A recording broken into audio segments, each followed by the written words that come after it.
Salam, selamat bertemu kembali para mahasiswa yang dikasihi Tuhan dalam pertemuan mata kuliah kita.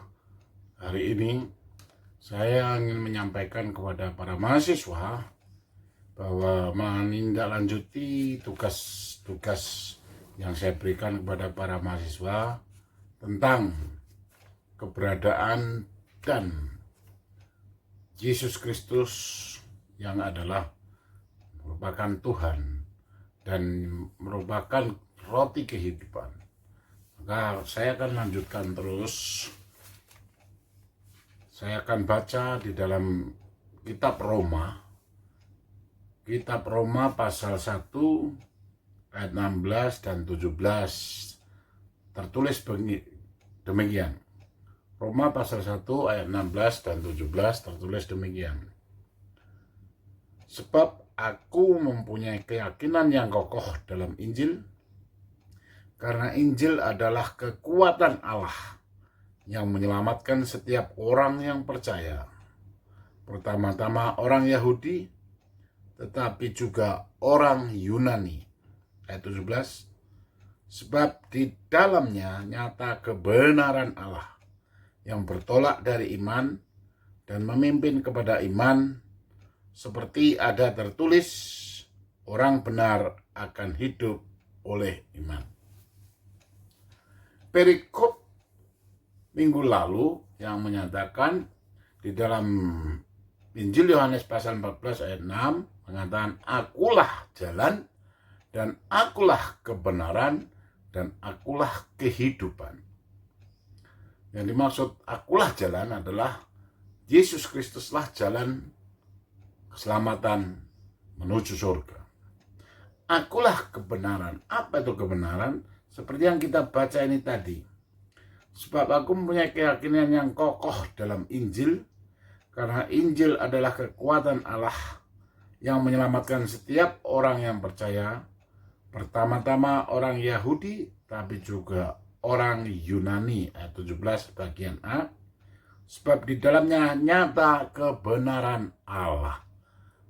Waktu Yesus bersabda, akulah dan akulah kebenaran, kebenaran itu adalah firman Allah.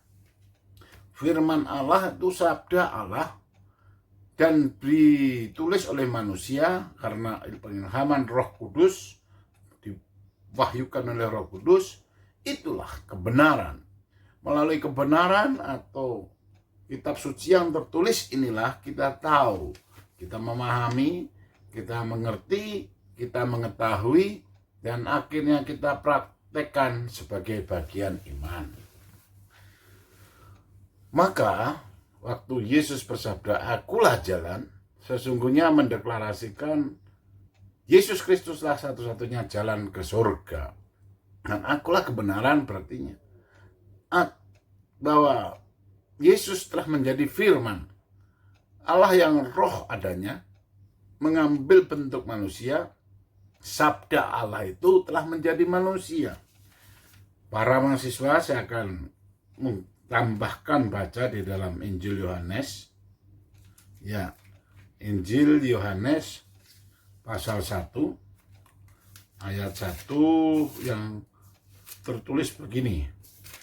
Injil Yohanes pasal 1 mulai ayat 1 untuk menandaskan sang kebenaran. Yang dimaksud kebenaran sebenarnya firman Allah. Baik, saya bacakan.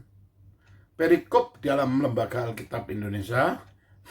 Dalam Alkitab ini dituliskan Lembaga Alkitab Indonesia adalah firman yang telah menjadi manusia. Mulai ayat 1. Pada mulanya adalah firman. Firman itu bersama-sama dengan Allah, dan firman itu adalah Allah. Ia pada mulanya bersama-sama dengan Allah. Segala sesuatu dijadikan oleh Dia, dan tanpa Dia tidak ada sesuatu pun yang telah jadi dari segala yang telah dijadikan. Ayat 4. Dalam Dia ada hidup, dan hidup itu adalah terang manusia. Terang itu bercahaya di dalam kegelapan, dan kegelapan itu tidak menguasainya. Ayat 6. Datanglah seorang yang diutus Allah, namanya Yohanes. Ia datang sebagai saksi untuk memberi kesaksian tentang terang itu, supaya oleh dia semua orang menjadi percaya. Namun ia bukan terang itu, tapi ia harus memberi kesaksian tentang terang itu. Terang yang sesungguhnya yang menerangi setiap orang sedang datang ke dalam dunia. Ia telah ada dalam dunia, dan dunia dijadikan olehnya. Saya ulangi ayat 10. Ia telah datang ke dunia, dan dunia dijadikan olehnya, tetapi dunia tidak mengenalnya. Ia datang kepada milik kepunyanya, tapi orang-orang kepunyanya itu tidak menerimanya. Tetapi semua orang yang menerimanya diberinya kuasa supaya menjadi anak-anak Allah, yaitu mereka yang percaya dalam namanya. Orang-orang yang diperanakan bukan dari darah atau daging, bukan pula secara jasmani oleh keinginan seorang laki-laki, melainkan dari Allah. Ayat 14 saya bacakan. Firman itu telah menjadi manusia dan diam di antara kita, dan kita telah melihat kemuliaannya, yaitu kemuliaan yang dikaruniakan kepadanya sebagai anak tunggal Bapa, penuh kasih karunia dan kebenaran. Para mahasiswa, saya mau menandaskan bahwa dalam Alkitab dijelaskan sangat lengkap. Kebenaran itu adalah sabda Allah. Dan sabda Allah itu adalah pribadi Allah. Dan pribadi Allah itu telah menjadi manusia dan ada di antara kita. Telah menjadi manusia, yang dimaksud adalah firman itu telah pernah menjadi manusia, yaitu Allah yang berinkarnasi menjadi manusia, Yesus Kristus namanya. Ayat 14 sangat mudah untuk dicerna. Yang tadi saya bacakan yang terakhir, firman itu telah menjadi manusia dan diam di antara kita. Dan kita telah melihat kemuliaannya, yaitu kemuliaan yang diberikan padanya sebagai anak tunggal Bapa, penuh kasih karunia dan kebenaran. Saudara, tadi ayat selanjutnya, ayat 13 dikatakan, orang-orang yang diperanakan bukan dari darah atau daging, bukan secara jasmani oleh keinginan seorang laki-laki, melainkan dari Allah. Saudara, setiap umat Kristen disebut anak Allah. Bukan berarti Allah sedang beranak. Tapi anak Allah adalah karena oleh Roh Kudus. Jadi mengatakan anak dilahirkan. Nah, anak Allah bukan berarti Allah melahirkan, tapi kehidupan jasmani kita, kehidupan manusiawi duniawi kita, oleh Rohnya yang kudus, yang mulia itu, kita menjadi orang beriman, menjadi orang yang tahu firman, orang yang tahu kebenaran, orang yang mengenal kebenaran firman Tuhan, dan orang yang mengenal Tuhan. Kita nggak cukup bahasa untuk mengerti yang dimaksud anak Allah. Tapi Alkitab pun menandaskan, sangat menjelaskan, yang disebut anak-anak Allah adalah orang-orang dari kegelapan. Kegelapan bukan sekedar ruangan yang gelap, tapi kehidupan kegelapan penuh dosa, yang dulu jahiliyah, yang kehidupannya tak menentu, yang kehidupannya masa jahiliyah, yang penuh perbuatan dosa, yang penuh perbuatan najis, dirubah oleh Roh Allah yang kudus menjadi orang yang disucikan hati dan pikirannya, orang yang beriman, maka diadopsi menjadi anak Allah. Anak Allah. Allah tidak usah kaget dengan bahasa kita Indonesia. Maka pernah mengatakan, kalau anak Allah, ibunya siapa? Kita terlalu kecil membahas seperti itu. Itu bahasa daging, bahasa duniawi. Sementara yang dimaksud anak-anak Allah dilahirkan dari kejahiliahan, dari masa gelapan, dari masa kehidupan yang penuh dosa, penuh nista, dipindahkan menjadi kemuliaan. Nah, siapa Allah? Siapa sang kebenaran? Ya firman. Maka dalam Injil Yohanes tadi mengatakan, mula pertama adalah firman. Firman itu sabda. Sabda itu ada bersama Allah. Allah ada, Allah menciptakan hanya bersabda. Sabda ini yang sedang keluar dari kata-kata. Saya sedang berkata-kata, itu kata-kata siapa? Kata-kata Pandiangan. Berarti apa yang dikatakan Pandiangan ini adalah wujud dari kehidupan siapa itu Pandiangan. Begitu juga Allah bersabda itu menunjukkan itulah hakiki sejati sifat siapa Allah. Sabda Allah adalah kebenaran. Sabda Allah adalah membawa dari kegelapan, dari kejahilan menjadi kebenaran dan kemuliaan. Maka benar Injil Yohanes pasal 1 ayat 1 mengatakan pada mulanya adalah firman atau sabda. Firman itu bersama dengan Allah. Waktu Allah bersabda, jadilah bumi, jadi. Jadilah alam jagat raya, jadi. Jadilah benda-benda penerang alam jagat raya, jadi matahari, bulan, bintang. Jadilah hewan-hewan mau berkeriapan dan di air dan di tanah, darat dan yang melayang-layang, jadi. Sabda itu membuktikan siapa seseorang yang sedang bersabda. Yang bersabda Allah, Allah lah itu. Bayangkan saudara, di Alkitab dijelaskan, saya yakin di agama lain pun dijelaskan, manakala Allah menciptakan alam jagat dunia ini hanya bersabda. Membuktikan Allah itu sabda, sabdanya dia dahsyat dan amin, sabda dia adalah kemuliaan dan kebenaran. Maka saya mau katakan bahwa sabda itu terang yang bercahaya. Seseorang yang mendengar sabda Allah, seseorang yang mendengar, menerima sabda Allah, memang sabda ini kan huruf-huruf yang tertulis, manakala dibacakan, diperdengarkan, bahkan praktekkan, menerangi pikiran dan hati sanubari. Itulah yang dinamakan kebenaran. Maka waktu Yesus bersabda, akulah jalan, membuat suatu deklarasi bahwa hanya pada dia kebenaran itu. Akulah jalan, dialah jalan dan akulah kebenaran. Sabda itu telah menjadi manusia. Saudara, para mahasiswa, walaupun bagi mahasiswa yang beragama non-Kristen, ini untuk menjadi pemahaman dan pengertian dan lebih dimengerti, lebih jauh akan didalami bahwa sesungguhnya Yesus Kristus itu tidak mendeklarasikan suatu agama. Tidak. Deklarasi agama bukanlah urusan Yesus. Yesus Kristus mendeklarasikan dirinya siapa dia. Dia adalah Allah yang telah berinkarnasi menjadi manusia, mengambil bentuk manusia. Dalam keberadaannya, kejadiannya bukan karena jasmani atau daging seorang laki-laki. Sperma Yusuf kepada Maria bukan, tapi karya Roh Kudus yang Allah rindu menjadi manusia untuk lahir.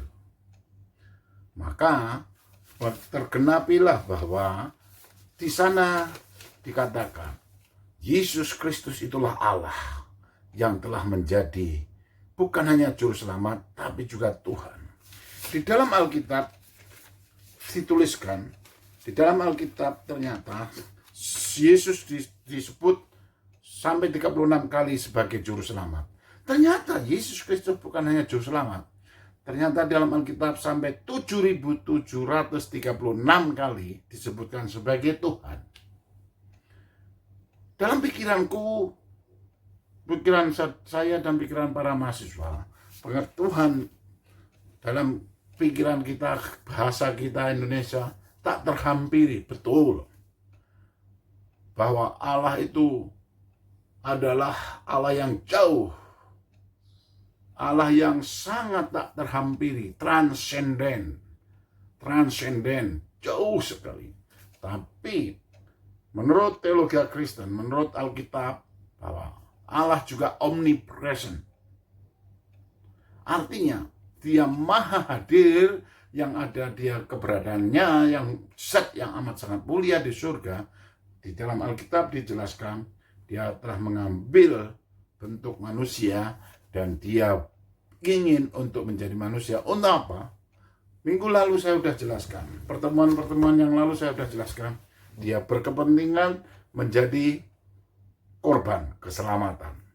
Dia berkepentingan untuk menjadi juru selamat, penghapus dosa, pengganti ribuan miliar dan ratusan juta miliar dan bahkan mungkin triliunan hewan-hewan sesembelihan, baik domba jantan, lembu jantan yang akan dikorbankan, darahnya dipercikan. Tidak menyelesaikan, atau bahasa saya adalah tergenapi dalam tubuh Yesus waktu darahnya mengucur ribu kicul juta. Darah waktu Allah menjadi manusia ini manusia, imam besar agung yang tahu kelemahan manusia, kelemahan fisik manusia, kelemahan jiwa manusia, tapi ini manusia tidak ada dosa sama sekali.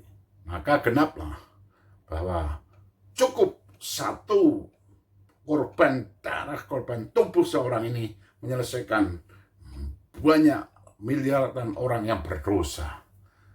Saudara, demikian bentuk kasih sayang Allah kita, Tuhan kita, Allah kita.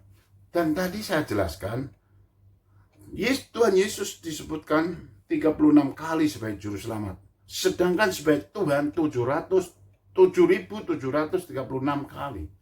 Ini memberi arti bahwa mau-maumu Tuhan mau menjadi manusia untuk menyelamatkan saudara dan saya. Tuhan Yesus mau menjadi manusia untuk menjadi juru selamat. Dan setelah Yesus Kristus naik ke surga, barulah di Korintus atau di Antioquia lah murid-murid itu pertama disebut Kristen. Kekristenan adalah sekelompok manusia yang mengikuti firman Tuhan Yesus Kristus, yang mengikuti iman kepada Yesus Kristus, maka disebut Kristen. Dalam kekristenan yang dipelajari adalah Alkitab, mengerti bahwa poros sesembahan, pusat ibadah, pusat doa kepada Yesus Kristus. Menyembah kepada Tuhan Yesus Kristus bukanlah menyembah kepada manusia. Karena manusia ini adalah manusia Allah yang telah menjadi manusia. Jangan dibalik kalimatnya.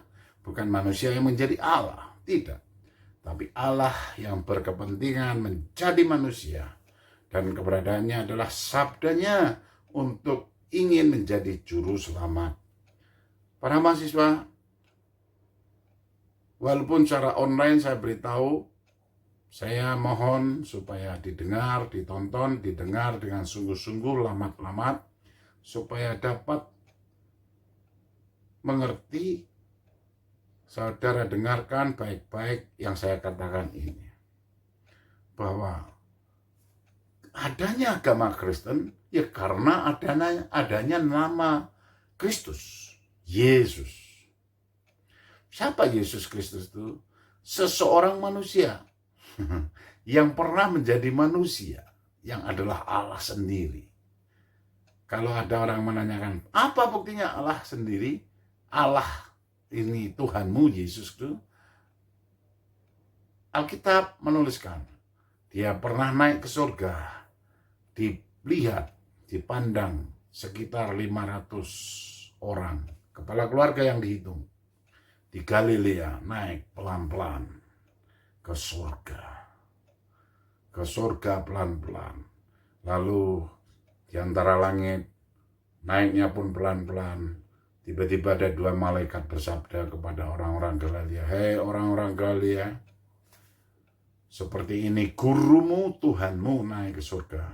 Seperti inilah nanti akan turun ke dunia."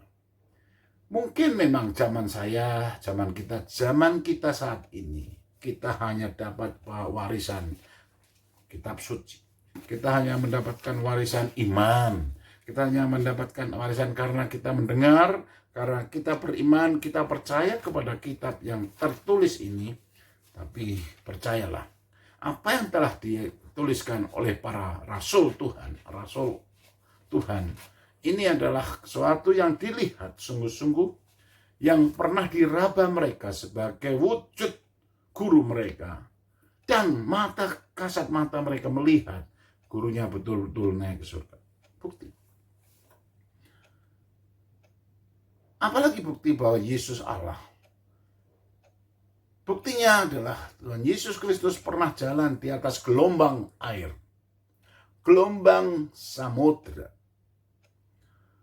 Di dalam kitab Ayub mengatakan Allah berjalan-jalan di atas gelombang samudra. Sementara hanya manusia Yesus Kristus yang pernah berjalan di atas gelombang.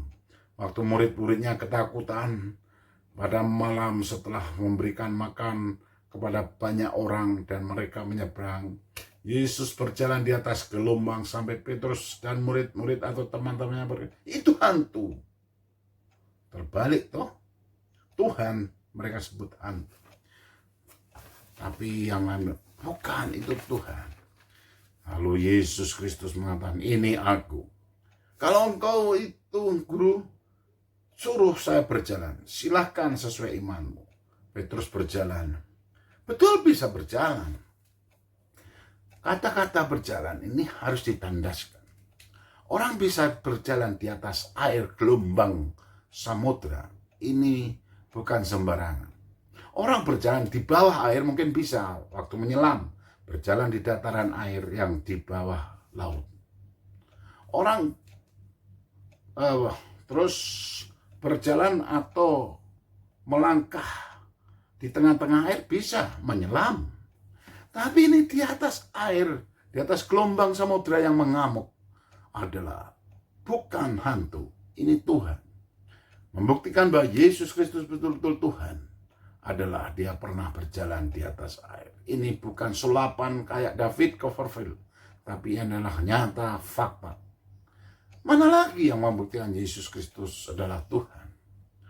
Yang paling pertama kali adalah bahwa Maria mendapat perintah mengandung bukan karena persetubuhan Maria dengan Yusuf. Dan lebih ditandaskan dalam Injil Matius pasal 1 ayat 25. Setelah Yusuf diperkuat oleh sabda Allah. Hei Yusuf, anak Daud, jangan takut segera ambil Maria menjadi istrimu. Karena yang di dalam kandungan Maria adalah Roh Kudus. Roh Kudus yang membuahi dalam rahim Maria. Dan Yusuf mantap, mentalnya pun mantap. Dia rela mengorbankan hasrat laki-laki, apalagi haknya dia selaku suami. Di Injil Matius pasal 1 ayat 25 mengatakan, dia ini Yusuf tidak bersetubuh selama Maria mengandung. Artinya, kalau mampu, saya yakin sangat mampu. Orang yang saleh dan diperkuat Tuhan dari segi nafsu dan segalanya. Itu yang pasti. Banyak hal membuktikan Yesus Kristus adalah Tuhan. Dia membangkitkan orang yang mati. Banyak hal yang membuktikan. Bahkan terbukti oleh setan sendiri. Setan aja percaya dan yakin. Waktu setan iblis menggoda dia. Waktu Yesus Kristus telah selesai berpuasa 40 hari 40 malam. Engkau kan anak Allah. Yang dimaksud anak Allah. Allah datangnya dari Allah. Udah lapar nih. Ini ada batu. Buat aja jadikan roti. Kalau sampai Yesus Kristus mengikuti saran setan, berarti dia takluk. Maka Tuhan Yesus menyabdakan, ada tertulis manusia hidup bukan hanya karena roti, tapi dari setiap firman sabda Tuhan. Berarti semakin jelas, betul, kehidupan jasmani kita memang makan dan minum. Makan, minum, dan segala yang dibutuhkan fisik ini. Tapi jiwa dan roh ini perlu sabda. Dan sabda telah menjadi darah dan daging, yaitu Yesus Kristus. Saudara-saudara, menandaskan dalam kuliah Jumat yang lalu bahwa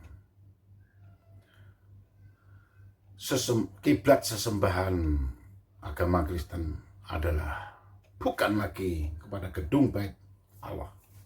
Bait Allah yang dibangun dengan megah, dengan kemegahan dan kegemerlapan, yang dibangun oleh Salomo dengan kekayaan duniawi. Karena dalam masanya pun itu hancur, tapi adalah kepada seorang pribadi. Kiblatnya kepada pribadi Yesus Kristus, Tuhan dan Juru Selamat. Jadi intinya, kesimpulannya, Yesus Kristus bukan hanya Juru Selamat saja, tapi Dia Tuhan. Tadi saya sudah tandaskan 36 kali disebutkan Dia sebagai Juru Selamat, tetapi 7.736 kali Dia sebagai Tuhan. Baiklah para mahasiswa, ini sebagai pertemuan kita untuk saudara ikuti, tonton, lamat-lamat, catat, tanggapi. Tugas dari saya adalah tonton tuntas dan dengarkan apa yang saya sudah katakan tadi.